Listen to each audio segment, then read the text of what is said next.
नमस्कार मंडळी, आज आपण बनवणार आहोत चटपटीत अशी तोंडी लावण्याकरिता मिरची। तर त्यासाठी मी ते 1 पाव मिरची घेतलेली आहे। आता या मिरचीला उभं कापून घेऊ। अशा प्रकारे सर्व मिरच्या ह्या कापून घ्यायच्या। दुसरीकडे पॅनमध्ये धने, जिरं, सोप आणि मोहरी हे सर्व साहित्य भाजून घेऊ। गॅसचा फ्लेम कमी करायचा, कमी गॅसवरती मसाला हा भाजून घ्यायचा। आता याला थंड करून घेऊ। त्यासाठी एका प्लेटमध्ये काढून घेऊ।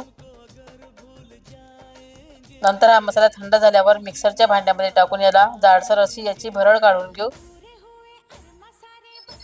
मसाला हा तयार आहे। आता पॅन मध्ये तेल टाकू। तेलामध्ये मिरच्या टाकू आणि याला छान भाजून घेऊ। मिरच्या भाजत असताना गॅसचा फ्लेम मीडियम करायचा। मिरच्या खरपूस भाजून घ्यायच्या। नंतर यामध्ये लाल तिखट, हळद, चवीपुरतं मीठ हे टाकून याला मिक्स करून घ्यायचं। नंतर यामध्ये जो तयार करून घेतलेला मसाला होता तो टाकू आणि यालाही मिक्स करून घ्यायचं। नंतर वरून कस्तुरी मेथी टाकू। याला 2 मिनिट होऊ देऊ। नंतर यामध्ये 1 निंबूचा रस टाकू। याला मिक्स करून घेऊ। तुमच्याकडे भाजीला काही नसेल तर या मिरची सोबतही तुम्ही 2 पोळ्या सहज खाऊ शकता। तोंडी लावण्याकरिता चटपटीत आणि चविष्ट मिरची ही तयार आहे।